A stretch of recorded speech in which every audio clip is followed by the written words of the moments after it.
here, and today we're getting ready to play King Arthur Legend Rise. So, we have some new information regarding changes to content, at least from what people have seen from the previous beta. So, let's dive into that, and I'll also show you how to get ready to play now.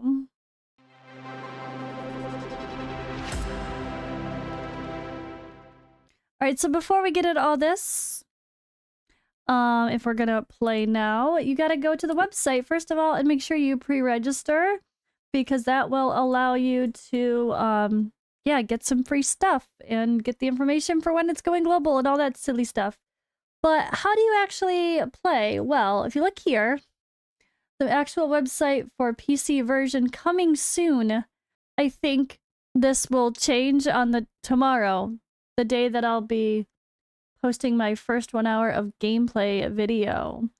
So that's the next video to come, will be my first hour of actual gameplay.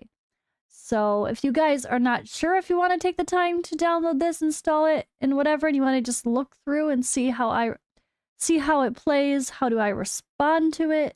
Do I like it, not like it?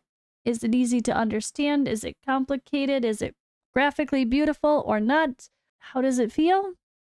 I will have a video and I will include it chapters. So if you want to start playing tomorrow though, with some of us that are going to check out the early access, then this button I really think will be working. But in case it's not working for some weird reason, or you guys are watching this video today and you're anxious and you just want to be ready, you want to get that Netmarble launcher, you can just download it from another game. Like here I have the Age of Titans. I'll link the PC launcher client in the description, I guess. I don't have any special, like I said, links yet if you watch my other video. So you can just download the launcher. It will automatically install this game. Then you can hit the settings button, say delete, and it removes this game. So, and then you just have the launcher ready to go for King Arthur. And here's what that looks like. Yeah, it's just like their launcher. You can see they have different games. You can click through them, and it will show you information, and you can install directly. And everything that they have for updates is all through here, which goes through their forums. So I'm assuming that's going to be where we get a lot of other information too. But hopefully the Discord stays updated as well for those of you that are not like me, that kind of hate the idea of following a website forum. It just doesn't sound ideal. I'm sorry. Don't like it, but I'll deal with it, whatever. But yeah, all the information should be here. I'm assuming King Arthur will probably be at the top and ready to go, or maybe at the bottom because it's not global yet. But yeah, this should be the launcher. It did very clearly say Netmarble launcher. So that's how you get it now. All right, so what's changing? So in case you guys played the beta or just followed other content creators when they did, I will go ahead and talk through this. So early access new content, Forbidden Dungeon. Enjoy collecting and powering up various heroes while fighting to reach higher floors. Forbidden Dungeon tickets are required to enter the dungeon, and rewards can be earned upon clearing each floor.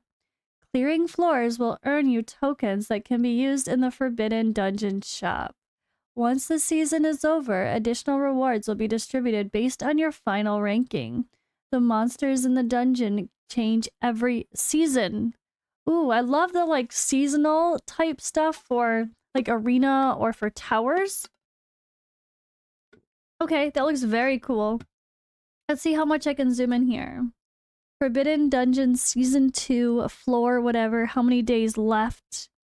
The visuals look pretty cool there.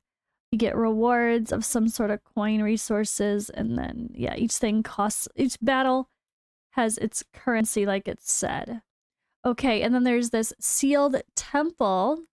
So, challenge powerful bosses to acquire hero power-up materials. This new content can be challenged 5 times a day. The daily count resets every day at UTC 100 hours. Upon defeating each boss, you can acquire skill-up materials, so you can farm for skills. Okay, raid players will like to hear that. Master of Death, Talisman, Hero Skill Up Materials, Master of the Apocalypse, Tombs, Relic Skill Up Materials. Oh, we skill up relics. I'm really curious about the relic stuff. People are talking about in the Discord. I don't even know what that means because I didn't play. So I'm brand new. It's super fun to go into it though. So it looks like sealed temple. They call it a restricted area. That's fun. Hero level up and then relic skill ups. And yeah, that's kind of what it looks like. Looks pretty neat. And they say, of course, this image was produced in a test environment and may differ from the actual in-game screen. All right, more new systems here. So this is going to be interesting. Equipment crafting system. The system allows you to craft equipment by using crafting materials. You can select which part and stat set you want to craft. There is equipment that can only be acquired through crafting. So sounds like the forge and raid, right? You can also acquire crafting materials that grant a higher chance to craft equipment of higher rarity and star tier. All right, so if we zoom in here and try to analyze this a little bit, looks like we have attack set, critical, speed, damage, accuracy, defense, life, drain. So the basics, a lifesteal set, HP. Okay, pretty typical. Attack versus damage is interesting though, because maybe if it's like defense-based damage dealers, it works for everybody. Or is it just like a crit damage and this is crit rate? That's probably crit rate and crit damage. Yeah. But yeah, that's kind of what the materials look like. And then there is this battle multiplier system. A system prepared to give a better experience to those who aim to farm better items. Allows players to set stamina consumption multipliers to repeat stages and dungeons that have already been cleared. Following the second selected multiplier, you get to repeat the battle and receive the corresponding rewards multiple times. Okay, so there's a battle multiplier. Looks like it might go up ×5. Maybe you unlock more multipliers, or it's only ×2 or ×3. If it's like ×3, so you do the battle ×3, and you just get 3 times the rewards for 3 times less the time. All right, so early access improvements. So again, compared to beta, the ticket requirement to enter the Coliseum has been removed to allow players to challenge the content repeatedly and have more fun competing with no limitations. I love when there's some sort of like an endless type mode where you can just keep playing and like perfecting and perfecting and perfecting. I love that kind of stuff. And then it allows people to try to, I don't know, if you're a stamina capped or you just want to keep playing and there's nothing else to do, you have something you can work on. You can, so you can be matched to players with a combat power range is similar to your own. So it's like an arena mode, isn't it? PvP. All right, skip turn feature removal and skill vigor consumption charge criteria changes. I heard vigor issues sounds very familiar when I think about people talking about the beta, so. All right, the skip turn battle feature has been removed, and the amount of vigor consumed has been adjusted according to each skill. Using skill 1 charges 1 vigor. Using skill 2 consumes 2 vigor. Using skill 3 consumes 3 vigor. Oh, okay, so it's like Honkai Star Rail, where as you attack, you fill your ultimate energy bar. Right? That sounds just like Honkai Star Rail, I think. Unless I'm remembering something or understanding something different. Okay. Hero Relic Summon Shop. Heroes can be summoned in the common and special summon. Relics can be summoned through each element's summon menu. So, based on the discussions I saw a little bit in the Discord, it sounded like relics used to be combined with the same banners as heroes, which would be annoying if you're trying to get heroes and you get relics instead. So, that's a whole nother thing. Interesting. All right, and main story and adventure gameplay improvements. I like me a main story. I'm loving AFK Journey, walking around the world and actually being part of, like, following the story. I love that. Like, Dragonair, that was one of my favorite things. All right, improvements to game flow following the main story and adventure mode to be played separately. Wait, main story and adventure modes to be played separately. So, okay, main story. Play main story from chapter 1 to chapter 10. Clear chapter 10 to unlock hard mode. Clear chapter 10 in hard mode to unlock hell mode. So this is like your basic campaign battles, I'm assuming?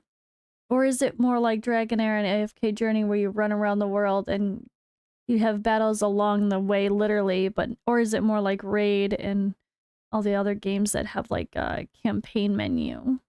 I don't know. Guess I'll find out. Adventure. Clear the main story chapter 5 to unlock adventure. The requirement to unlock each adventure chapter is to clear the corresponding main story chapter. Like clearing the main story chapter 10 will unlock the adventure chapter 10. Playing adventure will not consume stamina. I don't know what the difference is with adventure, so personally I don't know what that means. But that's okay, we're gonna find out in like a day, right? Alright, there you go, guys. I still wanted to go through this even though I didn't previously play the beta, so none of this means much to me. I know it could mean a lot to people that did play beta and are curious about what they are showing for changes. Alright, so we have new hero power-up systems, chivalry system that allows you to power up a hero even further by using duplicate or mastery memory stones.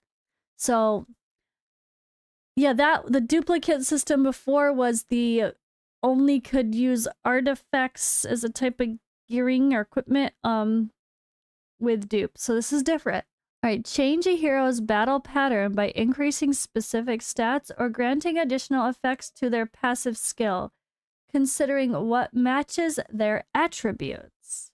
So let's try to zoom in here. We've got level up, advance, awaken, skill level up, and chivalry. Okay. Oh god, I think their font is like the same as our in-game font for Godforge. That's just a coincidence. It's fine. Oath of Truth. This is under the chivalry. Human Will. Removes all debuffs and damage over time and something abnormal statuses from all allies. Okay.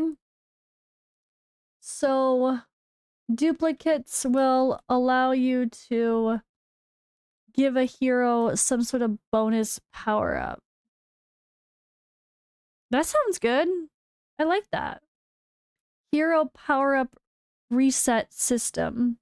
System that allows you to reset the power-up of a hero. Upon resetting, the hero goes back to level 1, and all currency and resources will be returned. Yes, please. Reset systems are amazing. Are they? Is this temporary?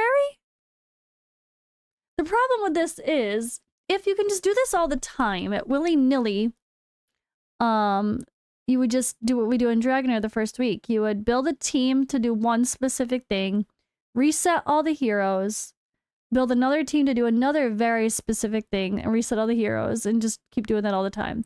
But it does look like this requires a special coin sort of resource. So I assume it won't be that, which is a good thing, honestly. But having the ability to get these like reset coins periodically, or if they, let's say they buff, nerf, adjust a hero or something in the game that highly affects a hero, and you can choose to reset them. It's nice to know that is already a system in place.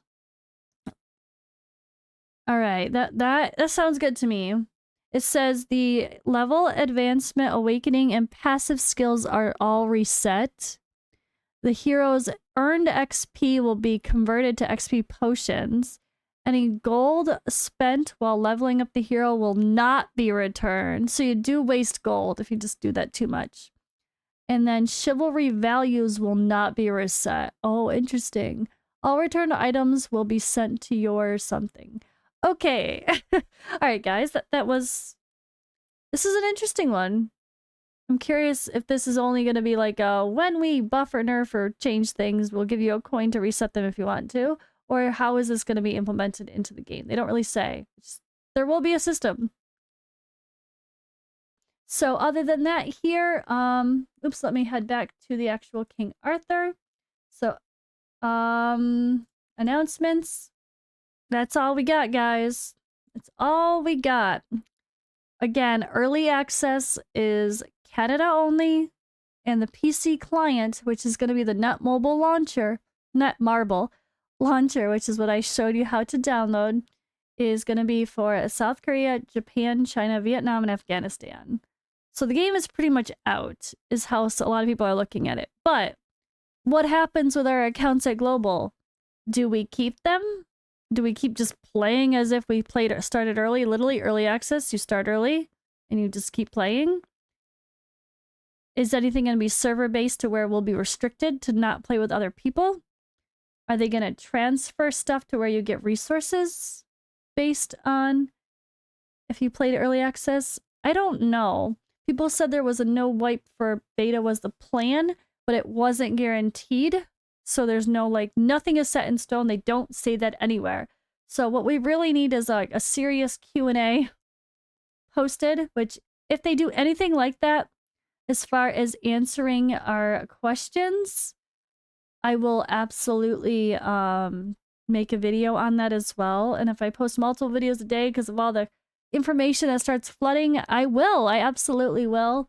But, I mean, should you start playing for the early access or wait to the global? I don't know yet. Is it going to be messy? I don't know yet. We'll see. We'll see. Is it still going to have some bugs? You just don't know. So we'll see. I'm going to have fun playing this early access for 1 week. And if it's a mess, I'll stop and wait until global. But it's also very possible for me as well. I might just wait. I might play an account, but then plan to play again with a new account starting at global with everybody else. But I'm not sure. I don't know yet. I don't know how it's going to be. I don't know the structure of servers or not servers or yeah, what does that mean if you keep playing your account versus starting new exactly? But I mean, I'm curious. Let me know what you guys think in the comments below about King Arthur. Are you going to give it a try? What does any of these changes mean a lot to you as someone who played in the past? Let me know and I'll see you in the next video.